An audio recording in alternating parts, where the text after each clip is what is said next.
بسم اللہ الرحمن الرحیم اللہم صلی علی محمد النبی الامی وعلی آلہ وسلم تسلیما۔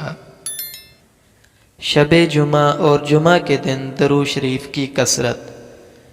حضرت انس رضی اللہ تعالی عنہ سے روایت ہے کہ نبی اکرم صلی اللہ علیہ وسلم نے ارشاد فرمایا، جمعہ کے دن اور شب جمعہ میں مجھ پر کثرت سے درود شریف پڑھا کرو۔ جو شخص مجھ پر ایک مرتبہ درود شریف پڑھتا ہے، اللہ سبحانہ و تعالی اس پر 10 رحمتیں نازل فرماتے ہیں۔ اللہ پاک پوری امت مسلمہ کو اپنے پیارے نبی صلی اللہ علیہ وسلم پر کثرت سے درود شریف پڑھنے کی توفیق عطا فرمائے۔